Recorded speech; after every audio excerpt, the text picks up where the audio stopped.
What's up, everybody? Real with Omar. Special guest today. Trying to think of the right intro for him. He's a lot of things. I know him a long time. He's a musician. He's an artist. He's I wouldn't say professional trainer. I would say performance specialist training. He's a black belt. He's a son of a 4-time world champion. Everybody, special guest Jo Rivera Jr. Is it Jo Rivera Jr.? Technically the third, yeah. The third. All right, but we're gonna call him JoJo for this podcast, right? Yeah. I didn't know you were the third. Okay. Cool. Thank you for having me. Joe, thanks for coming on. It's a pleasure. So where do we start? What are you currently doing? Talk to me about what you're doing. Yeah, so right now I'm working as performance coach, lifestyle coach, with people ages 3 years old at the karate school all the way up till 65, 70 is my oldest client. Okay. And can you elaborate on what a performance coach is? Because most people like to get pigeonholed into a certain thing, right? Like, oh, I do bodybuilding training, or I do what would you say the category for performance coach is? Yeah, good question. I think it starts with being a good listener and looking to solve problems. Mm-hmm. So anytime someone finds me and is looking for help in terms of coaching, usually starts physically. But I use the gym as a means to, again, improve performance across a wide variety of different areas or subjects. Yeah. Modalities. Yeah, exactly. I get it. Yeah. That was a good question. I feel like I didn't answer it properly. We're still going, man. You still got time. You still got time. All right, let me help you along a little bit. All right, so people come to me all the time. They're like, "Hey, how'd you do that?" Right? And I usually break it down pretty simply into certain things. And we're gonna get into how I consider you a very observant human being, and I'll tell you why in a few. They'll be like, "Oh, how'd you start your own business?" So I'll be like, "Well, when I was coming up, there weren't too many opportunities, or the opportunities that I saw, to be honest with you, the opportunities that I saw were very limited. So they were like, yeah, you could do this, but that's as far as you can go. And that goes through a wide realm of industries and things like that. And I don't know if you know my story, but I had a liquor store, then a nightclub, and then I was recruited into the mortgage business. I was actually recruited into the real estate business to find business for a certain high net worth individual. And later on, we did some business, and the numbers in real estate, as anybody who would tell you, is significant. And I was like, wow, like, at that point, I didn't even know you could make this type of money legally, like, in one shot. And I was like, really? And they were like, yeah, 30,000. What? 50,000? I'm like, for real? So then that was it. I got the bug, and I started exploring. I went into banking. He had pressed me to do that. He's like, you have to do this. He was like, dude, I have people way less smart and way less communicative than you making $250,000 a month. He was like, if you want to get it, so again, coming from the Bronx, from the Bronx in Pelham Bay now at that point, but I grew up in the South Bronx. I didn't know this industry existed. So like for me to see it, and I hustled it, right? That's the word, hustle. I hustled it because I was like, I would go with this bank, doesn't exist anymore. 100 loan officers, 100 people doing what I'm doing, and they're like, kind of like they're working a little bit, then they're hanging out, they're getting high. I'm just being real. They're just chilling, and I'm like, yo, man, this could this could change my life, right? Like, if I could make $100,000 a month for like 12 months, I'm not thinking 1 month. I'm thinking every month, right? I could do that. I could change some shit in my life, and I hustled it, and then the meltdown came in 2008, and all the guys that thought it was easy got out because it got hard, right? People would walk to their jobs, and the doors would be chained. And you'd be fired. You didn't know. That's how crazy it got in 2008. People got depressed, shit like that. But because I worked so hard prior to me, it was just like, all right, this is Wednesday, right? This is what we got to do. So we got to figure it out. So, and I kept pushing. And here we are, 2023, right? And that's 04, 05, 06, 07, 08, and growing and so forth. And I know you were very young during that time because I met you when you were very young. I remember those times distinctly, though. Do you remember? Yeah, so me and my dad actually have had this conversation where I think for people my age in their 20s, like there was a couple events that were hard on our parents, which in turn maybe we didn't understand at the time. Right. So starting with 9/11, I was only... Right, which is today. Right. Yeah. God bless. My uncle passed 9/11. My mom's brother was a firefighter. So, wow. Yeah. So, at the time we didn't understand as kids the gravity. significance and the gravity of it. But again, then the real estate and the market crash, that was another one where, everybody was affected by that. Yeah. And a lot of people went under. A lot of people learned things about themselves and kept building. So, yeah, kudos to you, man. It's inspiring. Yeah. Thank you. Yeah. Thank you. Yeah. Well, listen, when you come from like underneath the basement and then you get to the first floor, it's all good, man. This is on fire. It's all good. We'll figure it out because we're going to the second floor. It's going to happen. Hell yeah. And I think that's really the best analogy I can use because I couldn't go back. There was like, the saying, if you want to take the island, you know the rest of it or no? Yeah, burn the boat. Burn the boat, right? So my boat was burned. I was like, I'm here. So we got to figure this out. Yeah. Oh, you guys are all leaving? So I'm thinking, well, if I can figure this shit out right now, then I become the guy. Right. And they're going to, and I posted something recently on Instagram and people like hit me on like upset about it. But I said 50% of loan officers and real estate brokers or agents have gotten out this year. 50%. Right. Wow. And I told them, see you next cycle. What that means is every 5 to 10 years is a cycle. Right. So when shit gets easy, everybody starts doing it. Oh, I'll make money. I help you. When it gets hard, they all kind of fish out. They figure, I don't know what they're going back to doing. Soccer moms, whatever, but they go back because it becomes work. Yeah. But to the guy who was born in it, like born in the fire, I'm like, yo, whatever. It's Wednesday. All right, tomorrow's Thursday. Let's keep going. Like, it is what it is. And most people, and this kind of loops into a performance coach. They come to you, I feel, and you can correct me if I'm wrong, for an accountability because I think most people want to do something, right? Most people don't want to be average. Most people don't want to just let life pass them by. But they don't have whatever it is, and you can chime in and say what you think it is. I'll say it's hunger, or I'll use, for my personally, the pain of seeing financial distress in my family and my mom and that. Me seeing that pain has always pushed me forward no matter what, right? But sometimes people need somebody to hold them accountable. Yeah. Is that what you find? Absolutely, yeah. I mean, every one of my clients, in one way or another, depending, or I should say related to their own levels of consistency and discipline, like will still use me for accountability. Okay. So it's definitely something that I do and that I like to offer to my clients.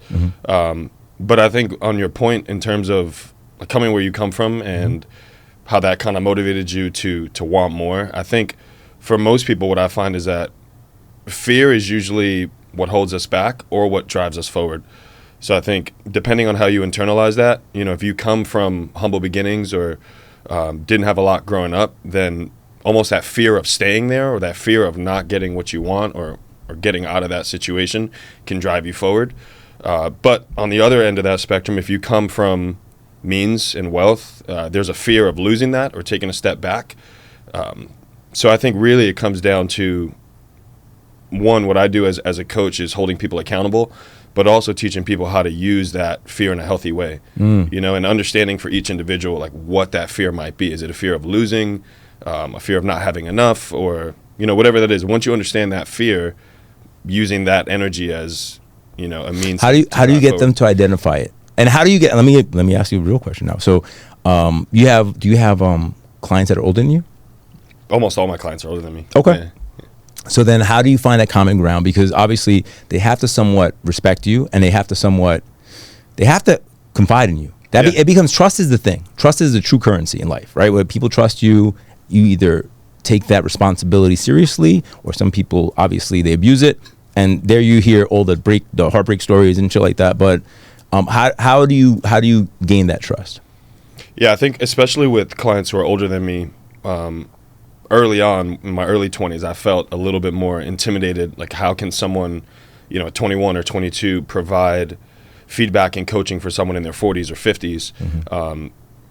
But I think as I really focused on developing my craft and understanding what my strengths are and what my weaknesses are, I was able to really identify what I have to offer to people regardless of age. And really that comes down to just, again, providing value in people's life. Right. So not everybody needs, the mental aspect or the spiritual aspect of my coaching. Some people just need lifting and cardio and conditioning.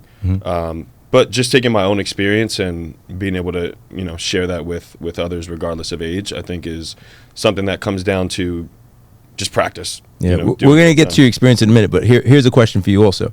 How do you determine whether a client is more adept at taking negative reinforcement or positive reinforcement? And for those people that know what I'm talking about, shut up and wait and listen, because some people don't know what that means. They're like, oh, what do you mean? Like, you know, and can you elaborate on that, because you're a coach? Yeah.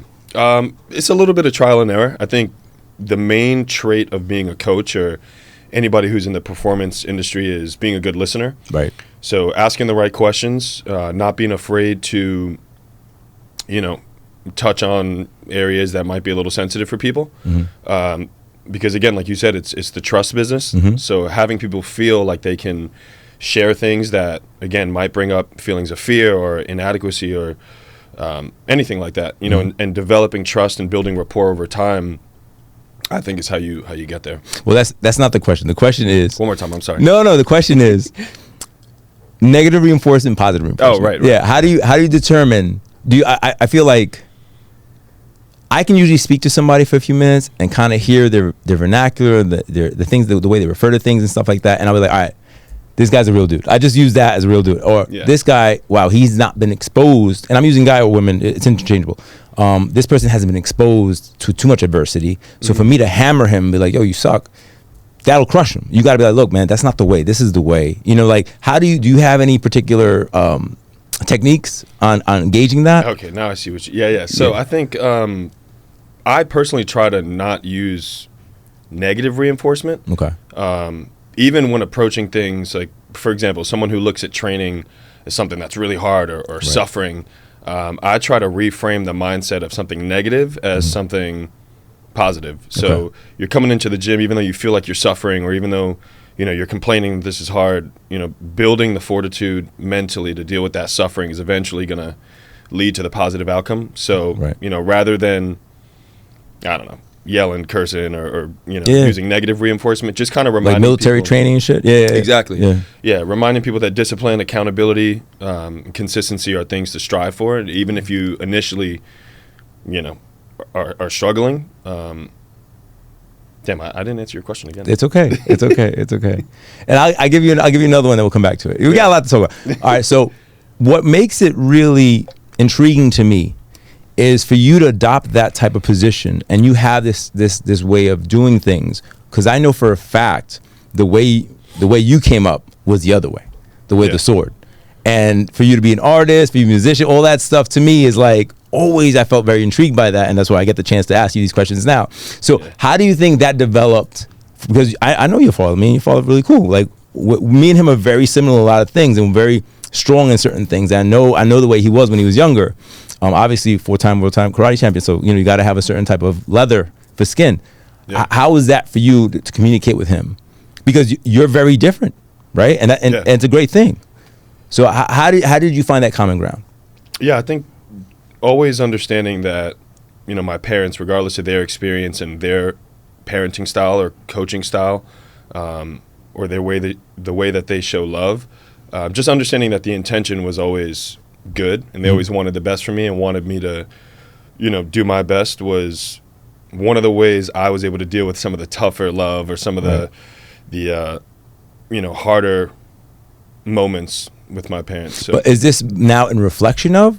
Oh yeah, in the moment. As a kid, like no one wants to be, you know, sometimes you just want to be a kid. Yes. But yeah, reflecting in hindsight, like everything that, you know, I went through, everything that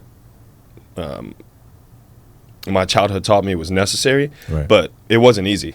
No, absolutely not. Right, absolutely. Yeah, not. And you got to learn to have a thick skin and learn how to not be so sensitive when you grow up with, you know, fighters and people who are warriors. Right. It's a really good way of framing it. And then going back to your conversation. So you grew up around warriors, and then you try to shift the paradigm when you speak to your clients. You're not talking to them like that.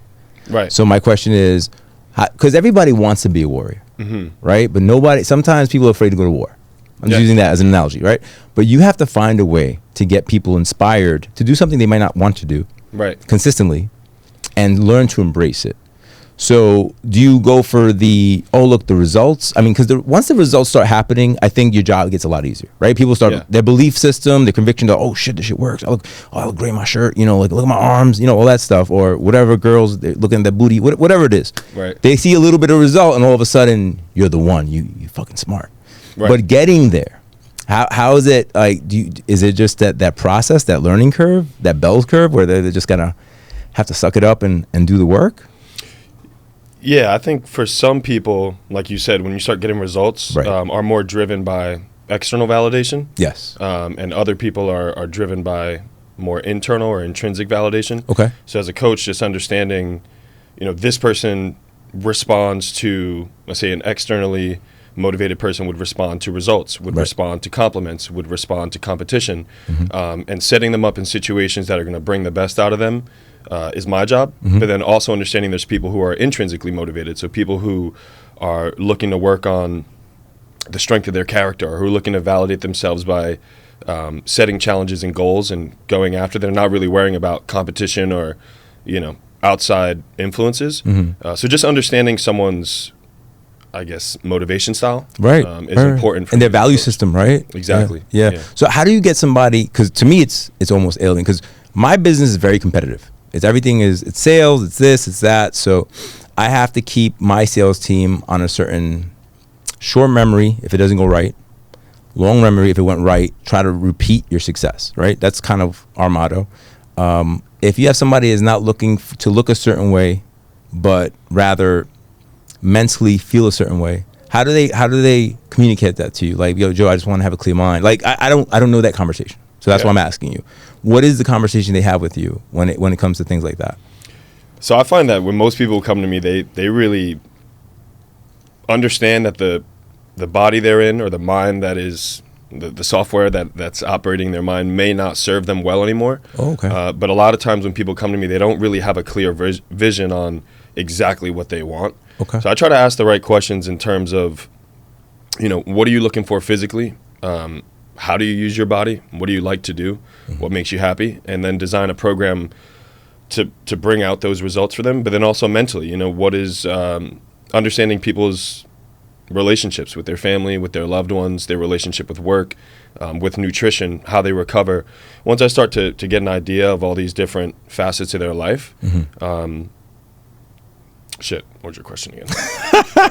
See, no, the thing is, you go deep into the relationship. So your clients usually are with you for how long? Can you give me a typical? Yeah. Most clients last about 2 years.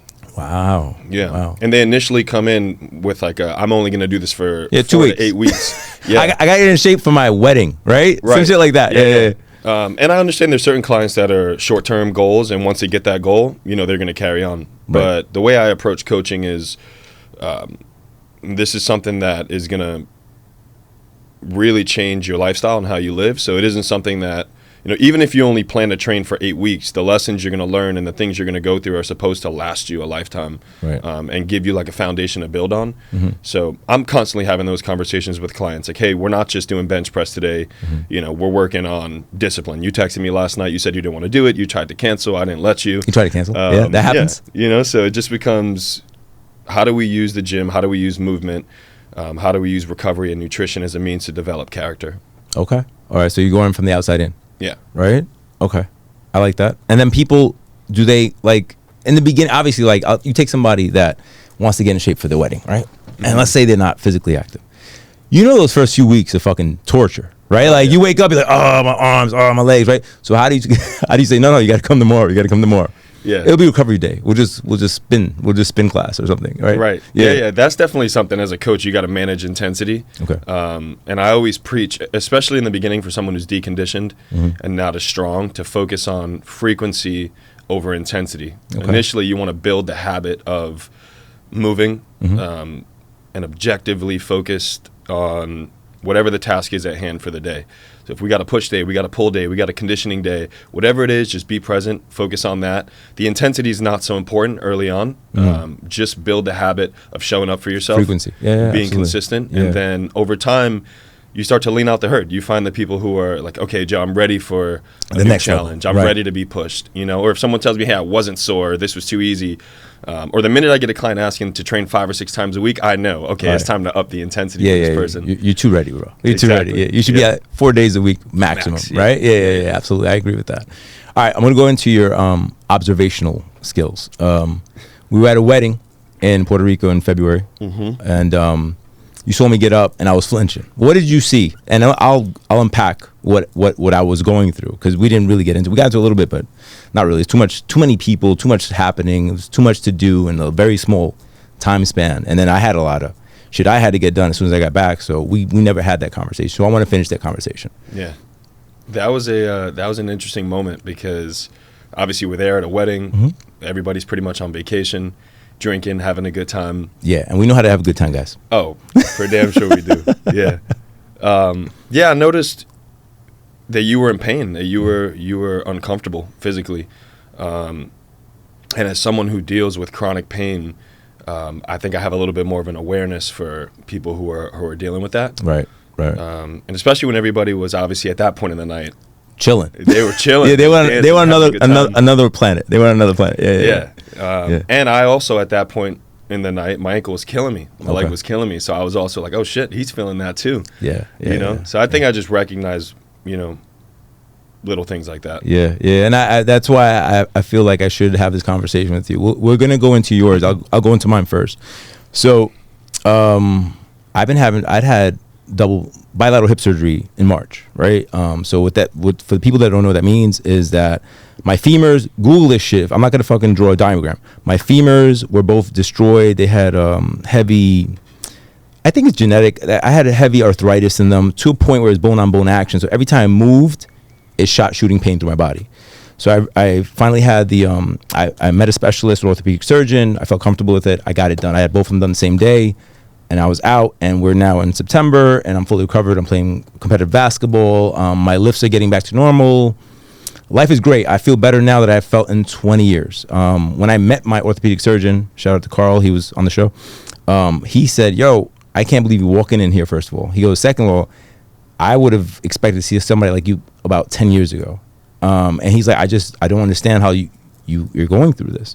So I'll use that, I guess the way I grew up, around the men that I grew up, it was always about just, yo, man, just gut it out. Everything is gutted out.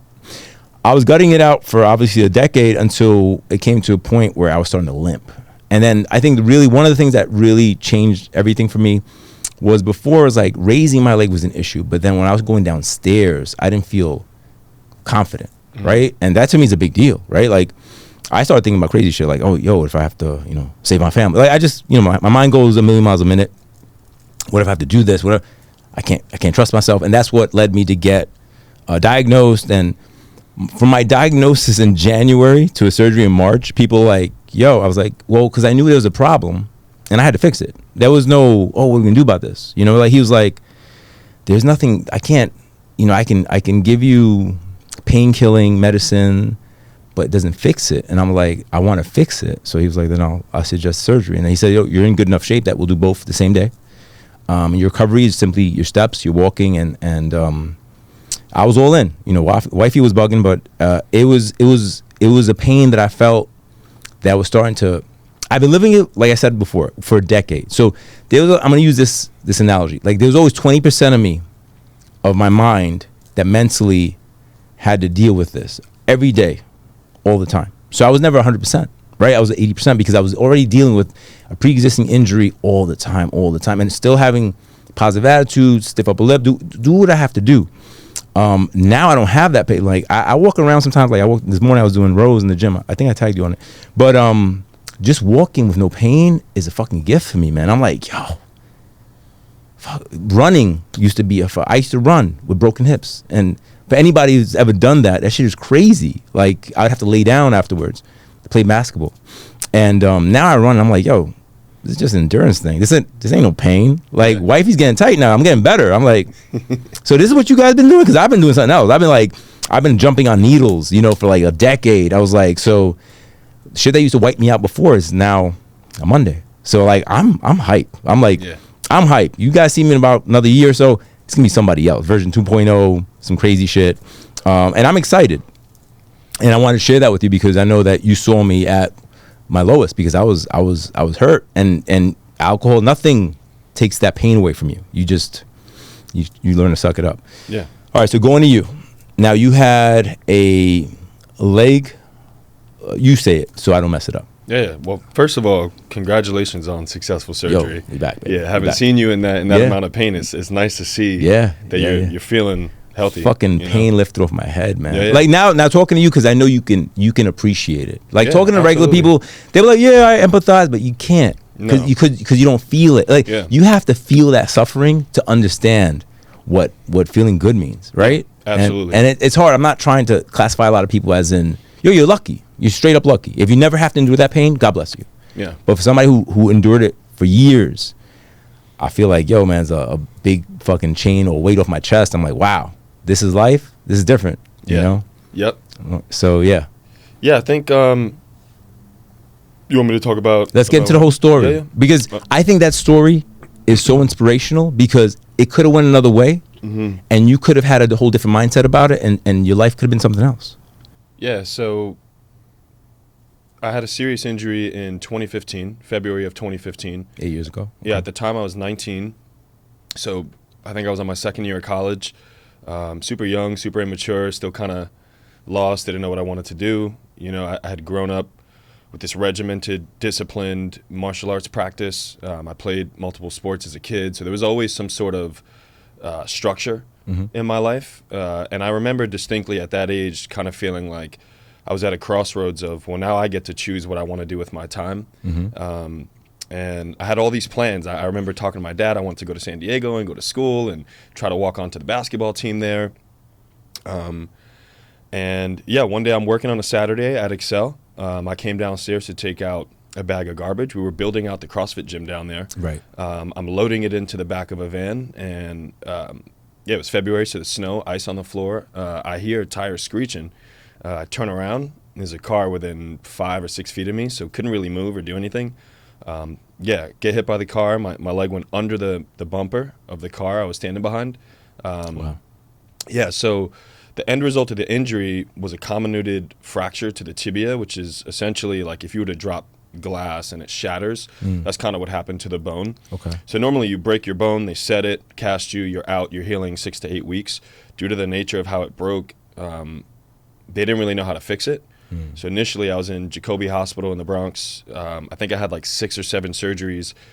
It was just I think it was called debridement or something. They were just cleaning out shards of whatever was in their glass or broken bone. Right, things that weren't supposed to be there. Right, I got you. Yeah. But every time I woke up in the OR, they'd come back in and be like, sorry, we couldn't fix it. You know, so I essentially sat in the hospital, I think it was 2 weeks with a broken leg. And eventually my option was to either amputate from the knee down or to shorten my leg, you know, where they took out the piece of the tibia that was just completely destroyed. So I would say almost everybody in the room in the hospital was like, you know, at that point I had been in so much pain and I was suffering so much that they were like, well, just amputate your leg, you know, that way you can get on with healing and just accept what's happened. Kudos to my dad. You know, he has that mindset of just being a warrior and you know, you can deal with pain and you can deal with things that, you know, you may have not thought you could. So he kept pushing me, just one more day, I'm going to find a solution. Give me one more day. Can you deal with it for one more day? Right. And in hindsight, you know, that was such a powerful experience because he never forced me. He kept asking me, he was like, hey, you know, if you get to the point where you can't tolerate this anymore and we have to amputate it, that's on you and we'll make that decision when you get there. But if you can deal with this pain one more day, I'm going to try my best to find a solution. And he did. You know, he ended up connecting with a mutual friend and business associate who knew someone at HSS. They connected me with at the time, the head orthopedic surgeon there, Dr. Helfet. Shout out Dr. Helfet. Shout out Dr. Helfet. And Carl. Yeah. Doctors are freaking... I mean, you're playing God to some degree. I've had this fucking thought. Sorcerers. Yes, it's unreal what they can do, and I'm so grateful for, you know, just science and being alive at this point in time. Because if this happens 30, 40 years ago, there is no solution to it. Absolutely. You know? Absolutely. But anyway, yeah, I had another 6 surgeries where they were repairing it, and they had to graft like muscle, fat, skin, nerves, bone. Reconstructing your leg, basically. Reconstruct the entire leg. Right. Yeah. Right. So I think it was 12 surgeries over the course of 40 days. Holy shit. Across 4 different hospitals. Wow. Yeah. So they were able to fix it. And then let me ask you this question. They fixed it, but what was the promise of it? Was it just you'll be able to walk?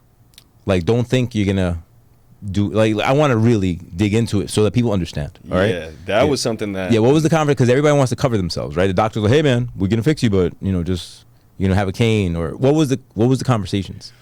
Yeah. So the doctors knew a little bit about my background as an athlete, as a martial artist, basketball, football, and they were very objectively, non-emotionally blunt with their diagnosis. And that was, you won't be lifting, you won't be running, jumping. You'll be able to walk, but after a few hours, you'll be in pain, you'll limp, and it'll just be something you have to manage for the rest of your life. Right. And that was the initial diagnosis. And it was probably, I would say, 90% true. Really? In terms of like all the strength training I've done, all the recovery I've done, I still deal with pain. So that part they told the truth about. But I think what you can't underestimate is someone's spirit and someone's will to. The word I want to use is resolve. Yeah. Right? Yeah, Yeah, exactly. absolutely. Like Yeah. you really can't test that until someone's put in a situation where that's your only option. Yeah. Right? Either have resolve and have the strength of spirit to go on one more day. Right? Basically. Exactly. Yeah.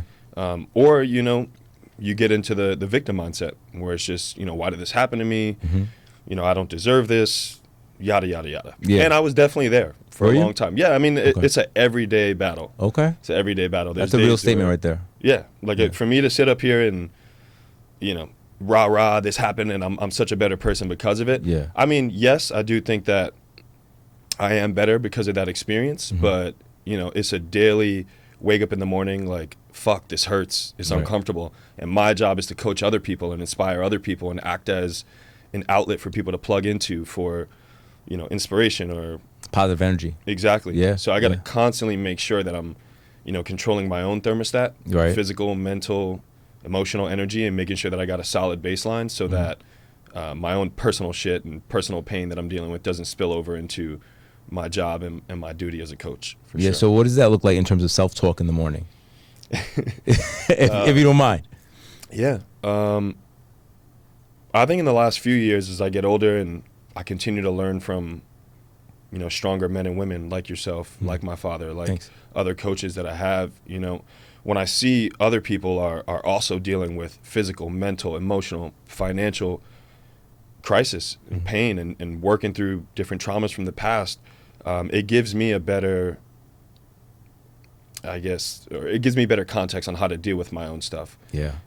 So that morning talk typically is silent. There is no talking. It really comes down to the meditation of just reminding myself of my why and of my purpose. And it's easy to say, push one more day, right? And do this one more day. But if you don't have a clear why are you going to push for one more day, or who are you doing this for, or what's the purpose of this? If you don't have that defined, then you're going to struggle, and it won't come off as something genuine. You'll constantly feel like I'm just, forcing myself to do something that doesn't. Begrudgingly doing something, right? And the word you were saying was, I forgot what you said, context, but I was going to say perspective, right? Yeah.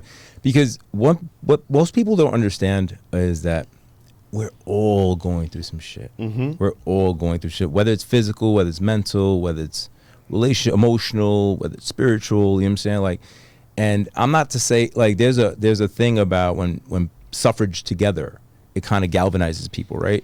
So you don't want to, I'm not saying ignore it. I'm saying that understand it, but you get to get up on your own 2 feet, right? Like, even for me, like, look, after the surgery, my wife had to bring my legs up onto the bed.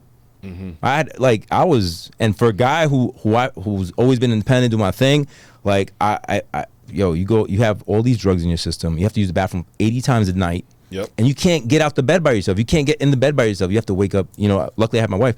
I'm like, babe, I gotta go to the bathroom. Like, that humbles you, bro. That humbles you. And then Absolutely. Yeah. So then, and you can always dig into that and be like, yo, this could have been for the rest of my life, right? Like, because the path I was going on, it was basically there was lack of movement, and what was eventually going to happen, I'd be stuck. So I don't know if I would have been in a wheelchair. I don't know what was going to happen. So I was like, no, we're doing something about this. To some people, they'll be like, oh, it's extreme. I'm like, no, it's not. It's a solution. It's necessary. Right. And I'm not comparing the two, but I will say that, your father having the foresight, be like, look, man, he's too young. I gotta, and that is the conversation. That is the father perspective. Like, I have a son your age. Like, I try to kick it to him, and I tell him, look, man, I got 20 years ahead of you of mistakes and fuck ups. I just don't make the same ones. You can make new ones because because it's a whole new world. You know what I'm saying? Like, just believe. And then also, I've gone through some shit. You didn't have to go through this adversity. Let me tell you what about it. I tell my youngest, my youngest, I'm not gonna say his name on the show. I'm like, yo, I do this not for you to have to understand whether you have to contribute, but just, be aware of your entitlement. Be aware of what we're doing. And when I mean we, I mean me and his mom. What we do every day so that you can lead a certain life. I'm not saying it's the most illustrious life, but it's a better life than I had. And that's the goal. The goal is for us to give you a better life. And that, honestly, I feel that was your father's perspective at the time. He's like, yo, I got to give him a shot. You know what I'm saying? And when you're like, obviously you're young, right? You're impressionable. At 19, you don't know what the fuck's going on. Like, right? You're believing. You have these guys in white coats telling you something. You're believing it. Oh, absolutely. But here's the issue with that. And I love doctors. Don't get me wrong. But they're talking to you of their truth. Like, they wouldn't get up every day. Right. Like, I got really lucky with my orthopedic. He goes, yo, you're in great shape. He goes, how you walking? And I'm like, yo, I walk. I just because I have to. He's like, oh, we can, like, you know what I'm saying? Like, I met somebody that kind of appreciated. He saw what I was getting done with limited tools. So he was like, no, you'll be fine. Right?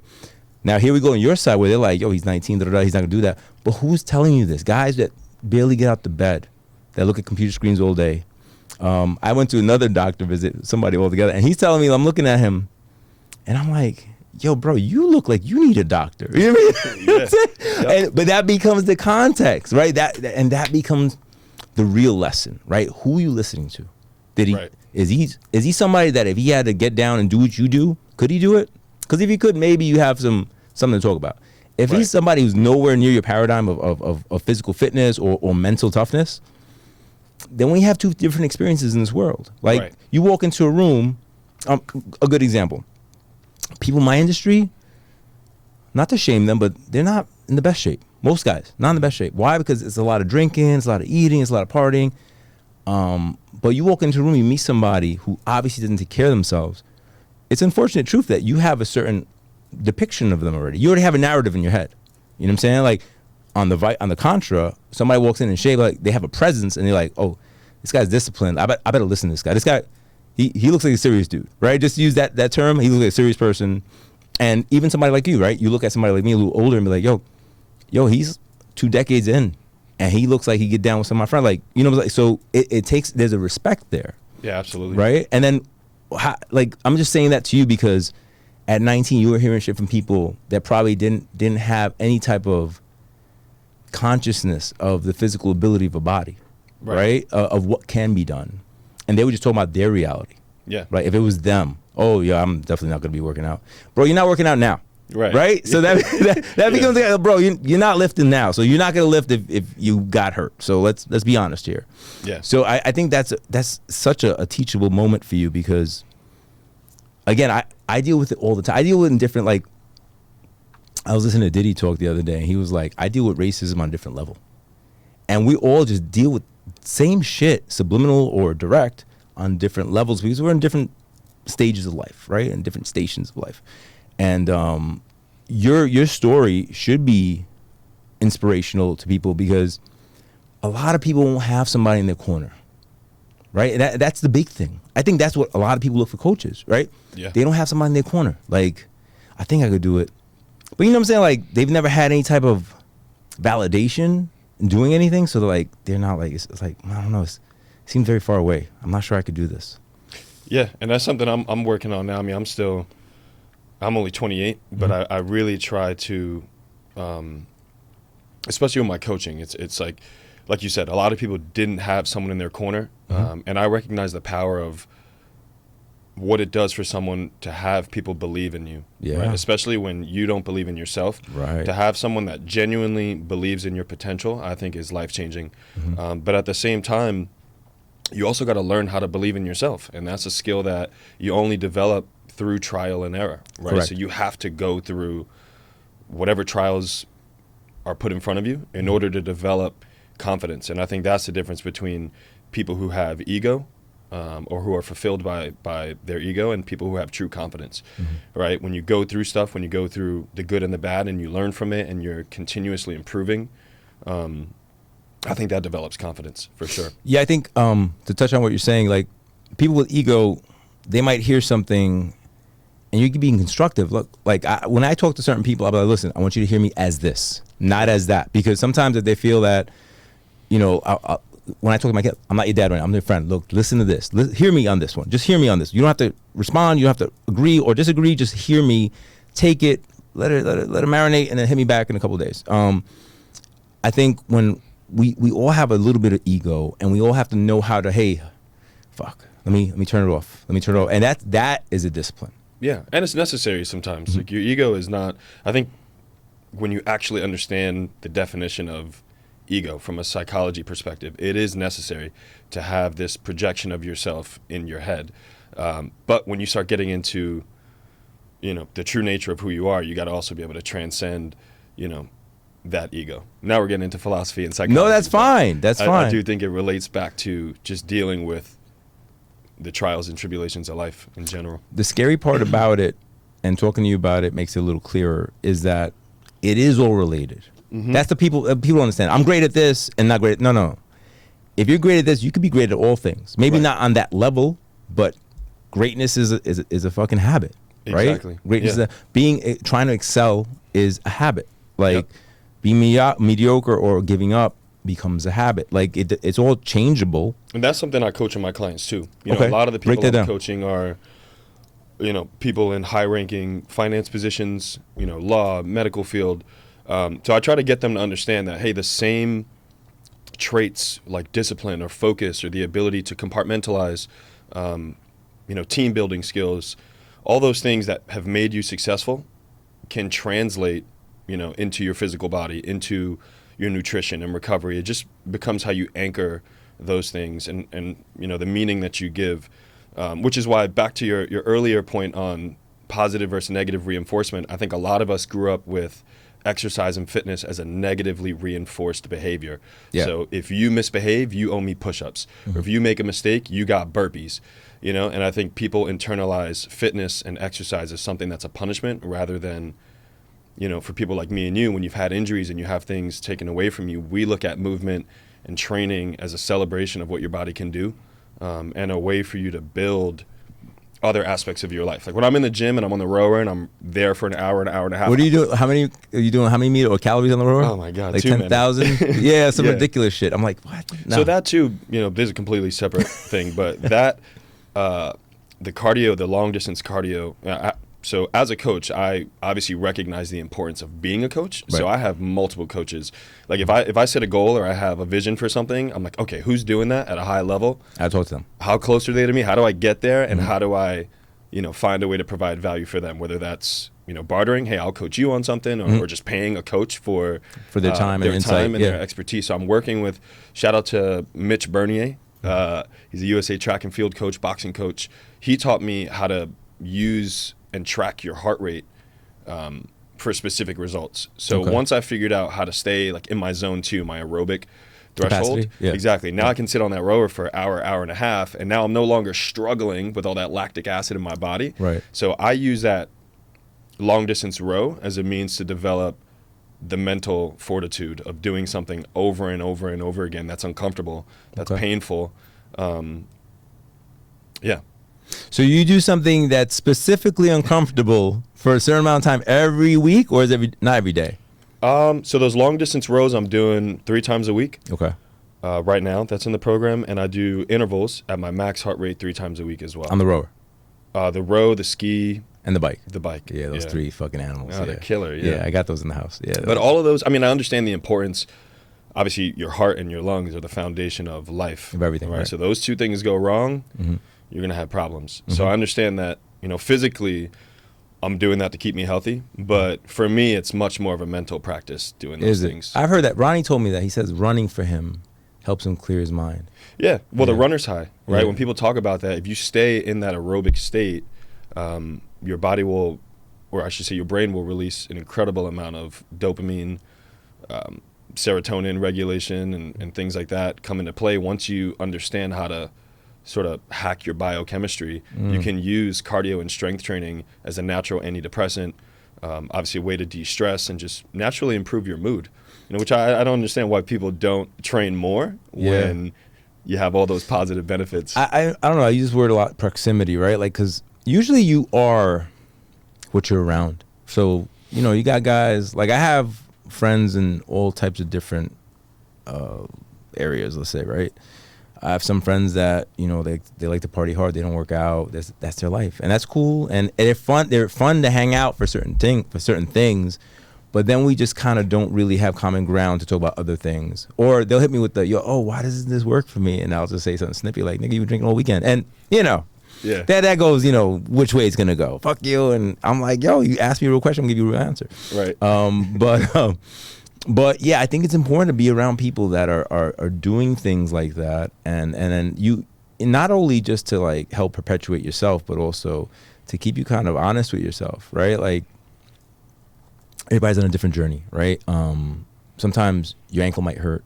Right now with me, I'm very aware of moving laterally, like, because I couldn't move laterally for 10 years. So now I'm like, is this okay? Does this hurt? Am I pulling something? So everybody's on their own journey, so it's hard. You can't, you can have common ground on certain things, but not on others. And that's okay. But you got to be like self-aware to be able to say that. And then speaking to your client, like if a client says, I just want to lose weight. And then like you work with them and you see that they have just like some tendencies that are causing them just negative results in life, not just working out.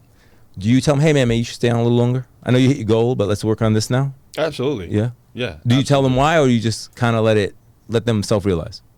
There's so many things when I'm coaching clients that I try not to tell them.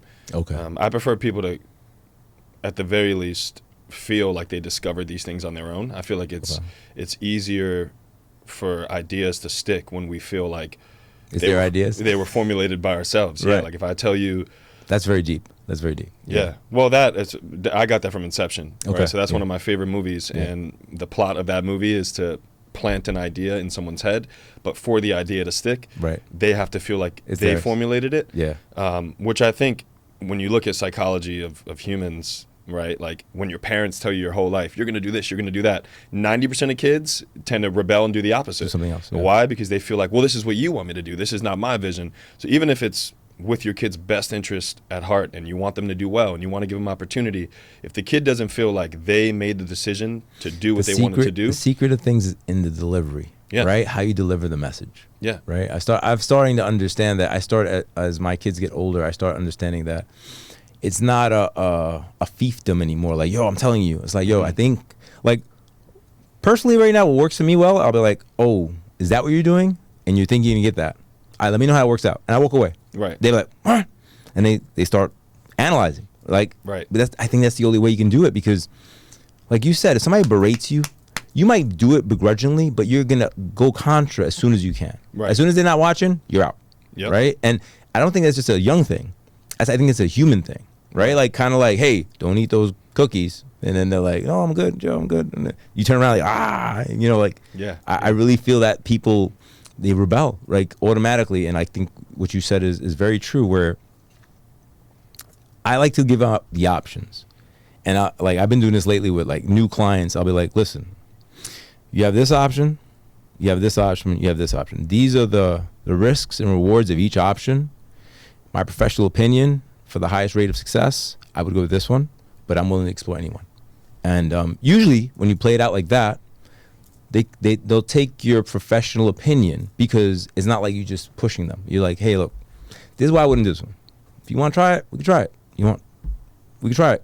This one, highest level of success, maybe it doesn't give you everything you want, but I know I can do it for you. And then usually when you paint it out that way, it works for them because they feel like they made the decision. They're still in control of their life. They're the captain of their own ship. Yeah. And I'm just taking the path that's the best path. That is really my idea. Even though Omar put all 3 ideas in front of me, that's my idea. It's your idea, sir, or ma'am. Let's go. Yep. And the same thing with you. Be like, yo, you can go. Like, okay, do you go in and be like, hey, man, we can go very intense. You'll be hurt a lot, but we'll get there fast. We'll go medium intense. We'll get there or we go really slow and we'll get there longest. Do you do that or no? Yeah, definitely. Yeah. So how does that work? The first thing I do is try to be realistic with people. Right. So, lifestyle coaching is not cheap. Mm-hmm. Much like working with you, I'm sure is an investment that people have to make. Mm-hmm. And again, that comes down to value and benefit. So explaining to people, do you see value in this? And do you see how this is going to benefit your life? Mm-hmm. Once people can conceptualize that and internalize that, like, okay, I see how this is valuable to me. I see how on a long enough timeline this is going to benefit me. Then it comes down to, okay, well, what's your time management like and what's your budget like, right? Like, do you actually have the time to consistently do this? And can you afford it? And once you get through those things, then I can sort of build, a program around the structure for someone. Yeah. Okay. Because you're going to see progress. If you're training once a week, you'll see progress. If you're training 5 times a week, you'll see progress. It comes down to your intention, your focus, and then, execution. And how much progress you want to see, right? Exactly. And how fast. Yeah.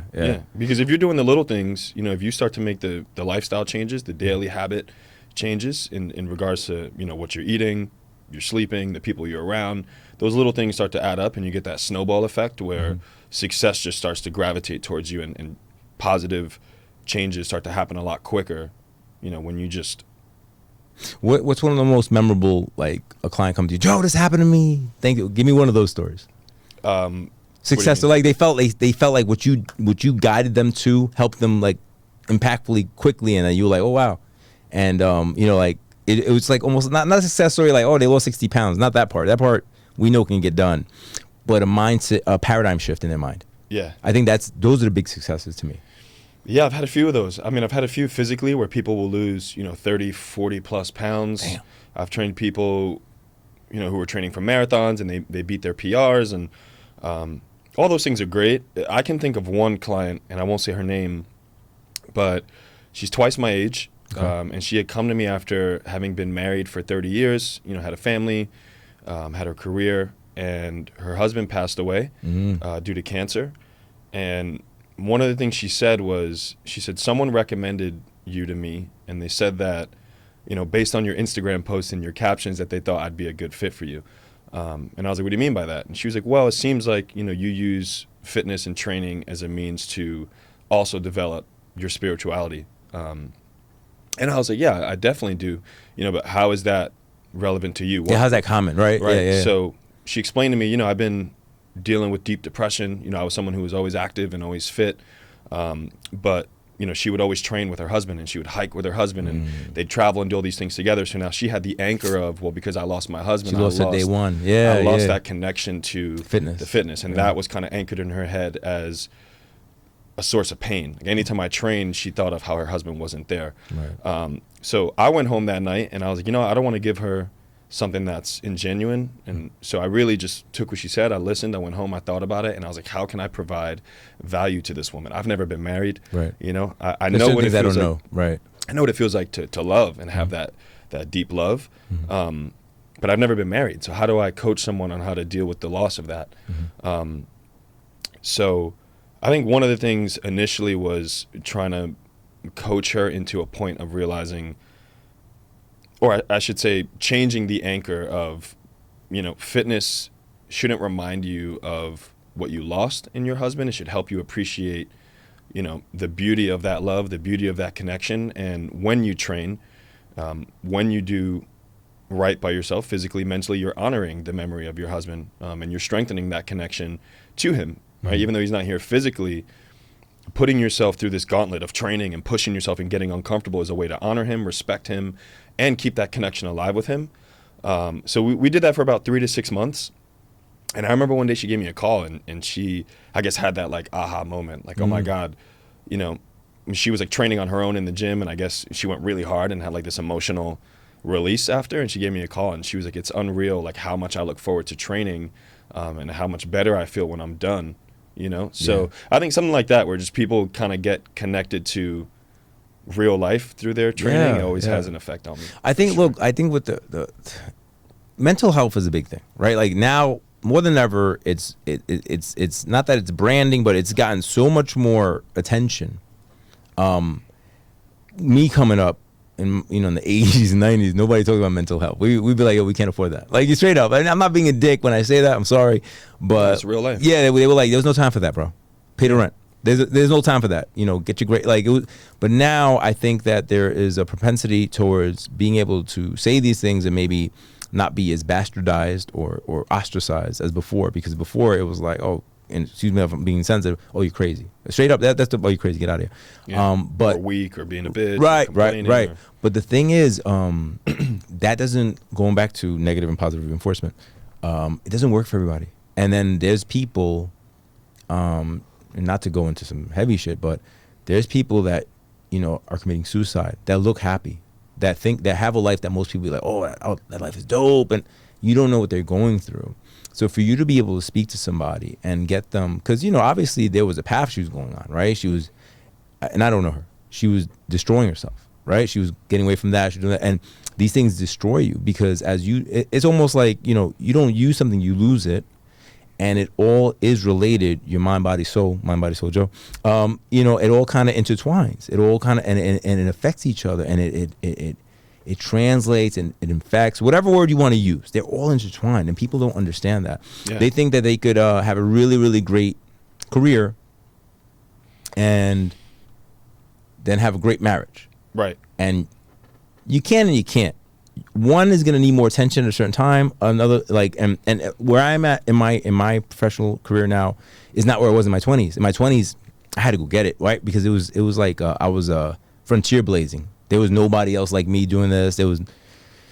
Shit didn't exist, so I had to create it, right? So I created it, and now I'm like having a conversation with my wife. I'm like, listen, I don't have a number. I used to have a number, like I wanted, right? That's the goal, and now the number is more like it's more impact. It's like, yo, if I do $1 billion, that's dope.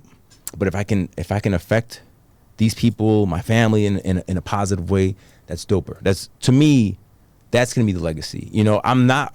I still hustle. I still, I'm competitive. I like to do things. I want a certain lifestyle. All that stuff.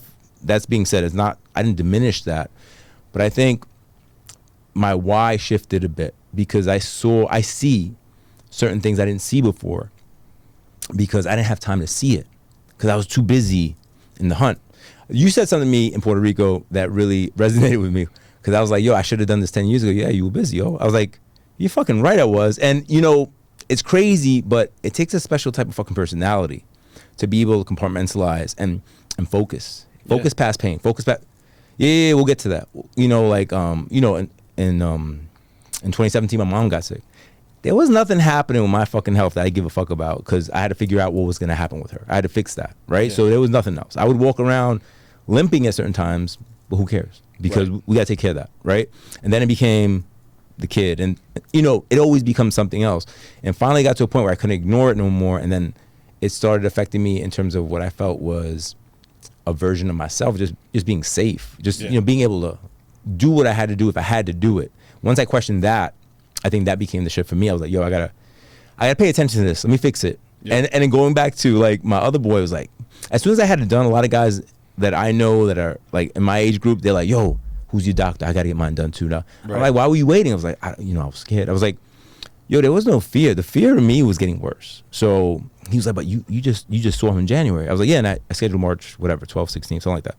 I was, because I knew how to get it done. There's no preponderance. There's no, I think no. I've been living with this shit for a minute. Yeah. It's going to get worse. I got to get rid of it. And I did. And some people can't get rid of it because in the mind, that's something you can't fix, right? You can work on it. I don't want to say that. Like, it's not like a bone where you can reset. Right. Right? Once parts of you, and I don't know if you know this, but once parts of your mind die, yeah, you can't, that, right? They don't regenerate. Yeah. Neurogenesis. Right? They're gone, right? They're gone forever. That concept is crazy too. Yeah. So I've actually been looking into that neurogenesis, which is a fancy way of saying the creation of new neurons in your brain, which there are ways to increase the connections in your brain. As you get older, it's not going to, be as abundant as a 5-year-old whose brain is still developing. But, again, using the gym and training, right? that for those helps. connections. Yeah. Reading. This is a whole different conversation, but there's studies even being time. shown now where like certain psychedelics, if used in The moderation right way, and under the right way, like psilocybin, how that can increase the synapses in your brain. So there's so many, especially now with technology and science trending in the direction that it is, where we're making so many discoveries and so much progress so quickly. I think there's going to be a lot of ways to improve physical and mental health in the future. Yeah. But back to what you said before, I do think that the conversations that are being had now around mental health are important. Although I do think also it's almost oversaturated to the point where I do think there's something admirable about having been a man who also, recognized and was self-aware enough to be like, okay, I'm in pain physically, and there's some shit mentally that I might be dealing with. But I do think that our role as men, and, I might get canceled by some people. You might get canceled, but it's all right, man. We're on YouTube. Yeah, I think our role is to provide and to protect at its core. Finding meaning and finding purpose and being a good human, all that's important. But just biologically, we're a little bigger, a little heavier, a little stronger. I think our job is to protect and to provide. So you did both those things, right? You wanted to protect your family, protect their future, provide a better experience. And, pain is a part of life. Like you said, everybody's dealing with stuff. Yep. So you got to find a way to compartmentalize, and you don't want to neglect your mental health because all those other systems will fall apart, if the computer's not operating properly. Right. But, go ahead. At the same time, you want to make sure that, I guess as a man, we remember our role, right? And I think we're almost being taught. We're going to go into another conversation now. You know that, right? Yeah, I see you. We're kind of being taught that, like, that's not something to admire anymore. Like, being masculine. There's a being demasculinization strong. of society happening. I agree with you on this statement. And it works for women, too. Like, women can have those traits. It has nothing to do with being a man or a woman. I think a lot of people confuse that, masculinity and femininity, and they think that those are independently exclusive to one another. Correct. And I think you as a man and me as a man should be in tune with both the masculine and feminine parts of your energy, but the same for women. Yeah. Right. And I feel like the roles have almost been completely swapped, where women have been taught, for the longest time to rebel against this patriarchy and this. And men have been taught that we're oppressive. Well, and now here's where I show you the age difference. No. And I agree with what you're saying, but I'm going to tell you where it comes from. Okay. So in the 80s and 90s, there was crack epidemic. There was all types of shit happening, like some wild shit, right? For people, AIDS, all types of crazy shit, like the end of the world shit. And but what was happening, and let me say this before I say what I'm going to say. I don't condone it, but I was a product of it. Men were leaving. They were just out. They were just leaving their women, leaving their kids. And I'm not saying it's right. I think it's wrong. I think it's wrong. I think if you're not going to work out with the wife or the lady or the woman, the girlfriend, whatever, that's fine. But what's the plan? You don't just abandon them, right? And then you don't abandon your kids. What, you brought them here, right? That went on for like a long time. I want to say maybe 10, 15 years. That went on for a long time, and I think that created created a necessity for women to build some sort of masculinity or aggressive behavior because they had to become both then, right? Yeah. I was raised by a single mother, so she had masculine and feminine energy because there was nobody else who was going to do it. Right. And I had this conversation yesterday with my oldest son. I was like, there's some things that are primal that I think they cannot be changed, right? And going back to providing, protecting. But that's an honorable mention to the guys who want to do it. Because there's guys that they'd rather buy themselves a new car than take care of their kid. And I don't agree with it. But it's a reality. It's a reality where people have their moral compasses all fucked up. Right. They want to look good. And I believe that on a large scale created the issue. Right. Of why we have this disparity, this anger against each other. Like, I get it. I'm not pro woman, but I see it. Yeah. Absolutely. Yeah. I'm a feminist at heart. Like, I want women to have equal opportunity. I want them. It has nothing to do with being against women in any regard, and everything to do with just, I think men should also still appreciate who we are and what our role is. Yeah. Yeah. In a way, but in a way that's not. What's the word I used yesterday? Oppressive. Right. Like I told my son, my oldest son yesterday, I was like, look, there's certain parts of us that are primal, but that can be easily corrupting. Oh yeah. Yeah, but that becomes the thing, the corruption part, where people are like, now listen, I'm in shape because if God forbid I have to defend or get down, whatever term we're using right now, you know what I'm saying? I'm ready. And I don't want to be ready. There's a saying, being a warrior in the garden, right? I'd rather be that. I'd rather never have to do nothing. But if I have to, I'm be well prepared to. Yep. Right? And that's a mindset that most guys and women don't see. And, you know, it's weird, like, we were at, you weren't at the event. We went to an event 2 weeks ago. And you see the single moms with their kids, and you see the couples. And, you know, there's a different rhythm. We appreciate the single moms.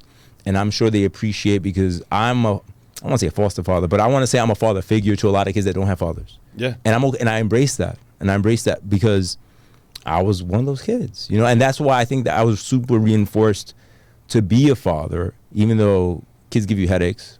Shout out to my kids. But that's the role, bro. Like there's no walking away. There's no quitting that job. That's something I can definitely relate to, especially having grown up in Excel, where you've seen it on a mass scale. Yeah. Right? And the business model is essentially build a village, build a community, right? So to some degree, now I wasn't old enough to act in a fatherly role to your boys, but I was an older brother, right? I was like, okay, I'm someone who bridges the gap between you and dad. So when you feel like dad's a little too far ahead and you feel like there's a disconnect there, you know, generationally, they can look to someone like me who's in the middle, right? Or if me and my dad were having a disagreement or we couldn't touch base on something, I could look to men like Ronnie or yourself, and again, still seek that guidance and how to take the next. Pick a brain, right? Pick a brain that is of substance, not some high retard. character. Yeah, exactly. So I think that's part of raising strong men and women, is understanding that, you know, more than just your mom and dad can play that parent role and can play that coach role. And that's something that I'm like constantly seeking in my life. I'm always looking for strong masculine and feminine energy to guide me to that place where you're kind of in balance and you understand both. Well, the fact that you're aware of that is incredible, because most people aren't. Most people aren't. They're not aware of it, man. They think this is what it is, and being angry or lashing out is the way to be. And listen, I get it. We all get angry. It's just the way you deal with that anger. I don't know if you saw what I posted today about what happens to you. Sometimes you can't control it, but don't let it diminish you. My wife wrote that in the mirror. And I was going through something yesterday. I was struggling with something in my head about something. And this morning I look up and I see that. And that's what I needed, which is fucking crazy, right? Which is fucking crazy. But it just goes to show that sometimes we're more in tune with our spouse than we think we are. And there's a feminine energy, right? Yeah. So it's like using the voice or using emotion and using reassurance as a means to then balance your masculine energy of get up and get shit done regardless of how I feel. Correct. So they're both important, right? I'm sure to some degree she's like, okay, hubby just had surgery, he's in pain, he's dealing with all this shit, but he's still getting up and doing what he has to do, and that, I'm sure, motivates her and inspires her. So that's the goal, man. Finding the balance. The right one. The right one, right? That's what everybody's looking for. And it's a weird time we live in, man. I can tell you, for young men and women in their 20s, like, go ahead, man, let me hear it. It's, you know, just dating and connecting with people is well, before you go there, hold on, because you've been around such masculine energy from the guys that I know that were around you, right? So you have a certain type of expectation, right? Excuse my language. And now go into, like, you're out there in the city, you're dating, and you have all types of different perspectives and right, different stories. I think again, it all goes back for me to my martial arts practice, where it comes down to character traits and character development. So even in the dating game, as corny as this might sound, like, I'm assessing character, you know, especially as I get older, because, you know, in my early 20s, it's like, oh, I'm physically attracted to this woman. That's all I need. She's attracted to me. That's it. Let's go. Yeah. And then as I get older, I'm like, okay, I need a little bit more, if it's going to be something that we're going to pursue. More than one night. Right. Exactly. Yeah. Let's be clear, guys. There's two different, maybe two, couple of nights. There's got to be a commonality centered around character traits and then also goals and desires. But with that said, you know, if I open my Instagram right now and I go to my explore page, everything that is popular and famous is the complete opposite of those things.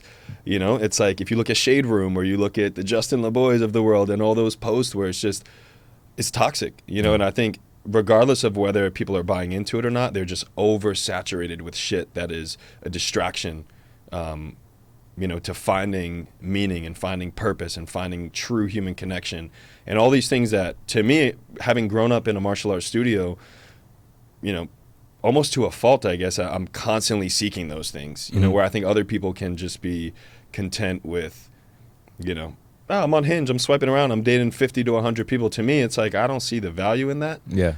So it is an interesting space where, like, I don't have any dating apps on my phone, and I'm, like, constantly getting roasted. People are just like, oh, you need to go out and go on more dates and do this and do that. It's the reps. Yeah, it's like, listen, don't worry, I get reps in, but at the same time, you're looking for, or I'm looking for a specific type of connection. And again, when I look at, I'm going to go back to you, my pops, and Ronnie, right? And I look at the women that you guys have had in your lives and the wives and that connection and how the family grows from there and how the business grows from there and all these other things. And then I see other men who, maybe took a different path, and I notice how that unfolds. And personally, I just feel more drawn to the route that you guys took. So again, that's why, like, when you talk about there being a level of disrespect or disconnect with the younger generation and you guys, I think it just comes down to understanding that, one, you were my age before, and you guys did the same shit we did and went through the same things. We're just, I think the, how do you say it? Kind of like the landscape has changed in terms of, but the game remains the same. The game is always the same. The game doesn't change. Right. It's just the vehicles that we use, right? Exactly. And use that as a point of fact, what you're saying is that the game has changed, but it just looks different. My only concern, and this is a homage to you, where you grew up with strong pillars in your life, right?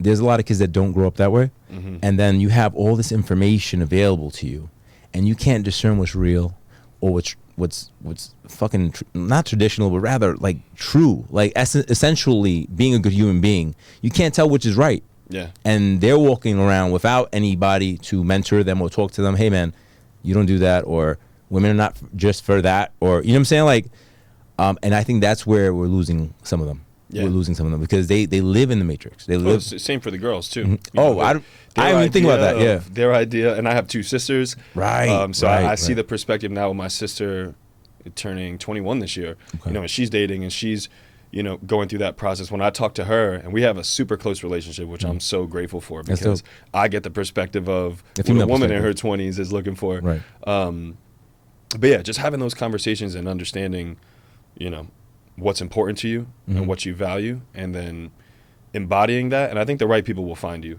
if you're open if you're living that life, right? Yeah. And that's my thing. I don't, it's cliche, but I try not to chase anything, any goal, any person, anything tangible, right? And I'm just chasing the intangibles. Again, I've said it 100 times now, but developing the character and developing your disciplines. And I think over time, the right people are attracted to that, and you attract the right people to you, and that's how you build the legacy that you want. I think that there's no better way to end this episode than on that. And the only thing I'll add to that is that as you build these things, you have to have the patience for them to develop. I think we lose that with this generation. Everything's yesterday. I did it for 2 days, bro. What's up? Why not? Yeah. 2 days. Try 2 years. I posted something like, oh, you got in shape. I was like, it took me 2 fucking years, bro. Yeah. Took me 2 years. I mean, that's something I struggle with personally. For sure. I'm like, what do you mean? Like, you want things right away and you want to be instantly gratified and validated. Yeah. But it does take time. You got to be patient. And anything worth it takes time. I was just going to say. All right. You can say it then. It's true. Like, Absolutely. Anything you really want is not going to come overnight. And if it does, it won't last. Yeah, and then you're not going to appreciate it, right? Like when you earn something, you're like, take care of it, right? You covet it. You want to make sure nothing get fucked up. If you get too easy come, easy go. It just came in yesterday. It's gone tomorrow. Who cares? 100%. Who cares? Yeah. All right. If people want to find you for coaching or talk to you about dating apps, where can they find you? And that's the camera over there. Yeah. So on Instagram at mindbodysoul.jo. J-O. I post all my coaching content there, workouts, great conversations with mentors like here. And this one's going to be one for the books. It'll be on YouTube. It'll be pushed on Facebook. It'll be everywhere. Thanks for listening, guys. Hell yeah. Thanks for having me. No, of course, man. Of course.